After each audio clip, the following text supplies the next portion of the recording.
ሃይማኖትንና ባህልን ሽፋን በማድረግ ሴቶችን ለጥቃት የሚያጋልጡ አካላት መኖራቸው ተገልጿል። ይህ የተገለጸው በኢትዮጵያ ለ20ኛ ጊዜ እየተከበረ በሚገኘው ዓለም አቀፍ የጸረ ጾታዊ ጥቃት ቀን ላይ ሲሆን ጥቃት አድራሾች ሃይማኖትን እንደ መሳሪያና ድጋፍ እንዳይጠቀሙ መከላከል እንደሚገባም ተነግሯል። በሴቶችና ሕፃናት ላይ የሚደርሱ ጾታዊ ጥቃቶችን ለመከላከል የሃይማኖት ተቋማት ኃላፊነታቸውን እንዲወጡ ጥሪ ቀርበዋል። በመድረኩ ላይ የተገኘችው ሰላማዊት ጌታሰው ዝርዝር አላት። ብሩክ አስቀናው እንደሚከተለው ያቀርበዋል።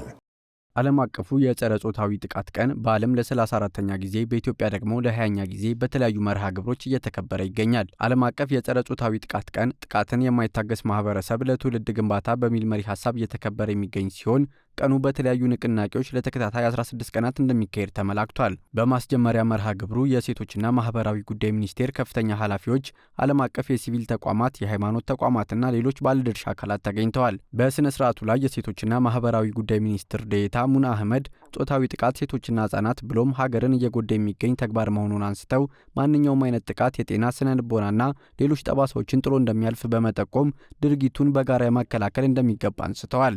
እንደሚታወቀው ጾታን መሰረት ያደረገ ጥቃትና ጎጂ ልማዳዊ ድርጊቶች በሴቶችና ህጻናት ላይ አካላዊ ጉዳት የሚያደርሱ የከፋ የጤና እክል የሚያስከትሉ ውስብስብና ድርብርብ ለሆኑ ማህበራዊ፣ ኢኮኖሚያዊ ችግሮች የሚዳርጉ ብቻም ሳይሆኑ ድርጊቱ ከተፈጸመም በኋላም በታዳጊዎች አእምሮና በስነ ልቦና ላይ ጥሎት የሚያልፈው ጠባሳ በቀላሉ የሚሽር ባለመሆኑ ሁሉም የህብረተሰብ ክፍል አመለካከቱንም ሆነ ድርጊቱን ለመከላከልና ሙሉ ለሙሉ ለማስቆም በጋራ መረባረብ ይጠበቅብናል። ጾታዊ ጥቃት የሚያስከትለውን አሉታዊ ተጽዕኖ ከግምት ውስጥ በማስገባት ለሴቶችና ህጻናት ሰብአዊ መብት መከበር በትኩረት መስራት ይገባል ያሉት ሚኒስትር ዴኤታዋ የተቀረጹ የህግ ማዕቀፎችን ተግባራዊ ለማድረግ ጠንካራ ህጋዊና አስተዳደራዊ እርምጃዎች እየተወሰዱ ነው ብለዋል። በኢትዮጵያ ኦርቶዶክስ ተዋሕዶ ቤተክርስቲያን መንበረ ፓትርያርክ የጥናትና ምርምር የመረጃ መምሪያ ኃላፊ መምህር ዳንኤል ሰይፈ ሚካኤል በበኩላቸው ጥቃት አድራሾች የሃይማኖትን እንደ መሳሪያና ድጋፍ እንዳያደርጉ መከላከል እንደሚገባ ገልጸዋል። አክለውም የሃይማኖት ተቋማት ጥቃት እንዳይደርስ መከላከልና ግንዛቤ መፍጠር እንዳለባቸው የጠቀሱ ሲሆን የሃይማኖት ተቋማት በሴቶችና ህጻናት ላይ የሚደርሱ ጥቃቶችን የመከላከል ኃላፊነት አለባቸውም ነው ያሉት። ስለዚህ ምንጊዜም ቢሆን እኩይ ዓላማ ያላቸው እና ክፉ ዓላማ ያላቸው ሰዎች በቡድንም ይሁን በተናጠል ለሚሰሯቸው ጥፋቶች ሃይማኖትን ወይም የሃይማኖት ትምህርቶችን ድጋፍ የማድረግ አዝማሚያዎች አሉ።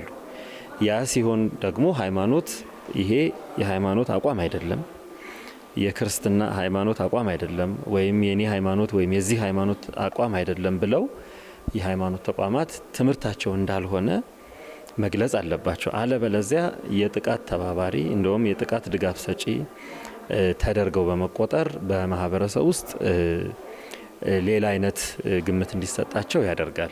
በህዝብ እንደራሴዎች ምክር ቤት የጤና ማህበራዊ ልማት ባህልና ስፖርት ጉዳዮች ቋሚ ኮሚቴ አባል አልማው ጥጋቡ በተመሳሳይ የሴቶችና ህጻናትን ጥቃት ለመከላከል በሀገር ደረጃ ሰላምን ማስፈን አስፈላጊ ነው ያሉ ሲሆን ሴቶችን በኢኮኖሚ ብቁ እንዲሆኑ ማድረግ ደግሞ ጥቃትን ለመቀነስ እንደሚረዳ አንስተዋል። መሰረታዊው ነገር ሰላምን ማምጣት ነው። ሰላም ላይ መስራት ነው። ሰላም ደግሞ ለሆነ አካል ብቻ የሚሰጥ መሆን መቻል የለበትም። ኢነር ነው። ፒስ ከውስጥም ነው። ከራስ ከቤተሰብ ጀምሮ የሚመጣ ነገር ነው። እዛ ወደ ማህበረሰቡ የሚያድግ ነገር ነው።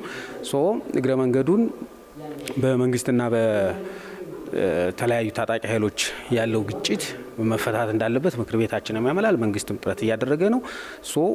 ዋናው ጉዳይ ይሄ ነው። ይህን ችግር መፍታት ነው። ይሄ ችግር ባልተፈታበት ሁኔታ ግን ጾታዊ ጥቃት መቀነስ የምንችልበት ሁኔታ ይኖራል ብዬ አላስብም። ከዚህ ባለፈ ሴቶች ላልተፈለገ ነገርም ኢኮኖሚካሊ ኢምፓወር ካላረግናቸው፣ ኢኮኖሚ ችግር ባለበት ደሞዝ ካልተከፈላት መንግስት ሰራተኛውም ጭምሮ ላልተፈለገ ነገር ትገባለች። ይህ ግልጽ ነውና ሰላም ላይ መስራት ሁሉም ችግሮቻችንን ያስተካክላል ብዬ አስባለሁ። በሴቶችና ማህበራዊ ጉዳይ ሚኒስቴር የሴቶች መብት ጥበቃና ምላሽ መሪ ስራ አስፈጻሚ ዘካሪያስ ደሳለኝ በበኩላቸው ለሴቶችና ህጻናት ጥቃት ለሚደርስባቸው ሴቶችና ህጻናት ተገቢውን ጥበቃ ለመደረጉ ሌላኛው ተግዳሮት ነው ብለዋል። የህግ ጥቃትን በተመለከተ ያሉ ህጎችም የተበታተነ ነው። ባይዘቤ አንድ ላይ ወጥ በሆነ መንገድ ለትርጉም በማያሻማ መንገድ ለዳኞችም በማያሻማ መንገድ አይደለም ያለው። አንዱ በወንጀለኛ መቅጫና አንዱ በቤተሰብ ህግ አንዱ በሌላ በምስክር በምናምን አለና ኢቭን ጥቃት የደረሰባት ሴት ተገቢው ጥበቃም አይሰጥም ካለው ከህግ ክፍተት አንጻርና እነዚህ በሙሉ የተለዩ ናቸው። በእነዚህ ቅንጅት እንዲሁም ደግሞ የአፈጻጸም ችግሮችም እየተገመገመ እንዲሻሻል የህግ ትርጉሙም በሰፊው እየተሰጠ የሚሄድበት የራሱ የቅንጅትና ትብብር ፕላትፎርም አለ ማለት ነው። በመድረኩ ጾታዊ ጥቃት የሴቶችና ህጻናትን መጻኢ ተስፋ የሚያጨልም መሆኑ የተጠቀሰ ሲሆን ይህንን ተግባር በጋራ መከላከል እንደሚገባም ተመላክቷል። በተጨማሪም በሴቶችና ህጻናት ላይ የሚፈጸምን ጥቃት በማስቆምና በመከላከል ረገድ ሁሉም ዜጋ ኃላፊነቱን እንዲወጣም ጥሪ ቀርቧል።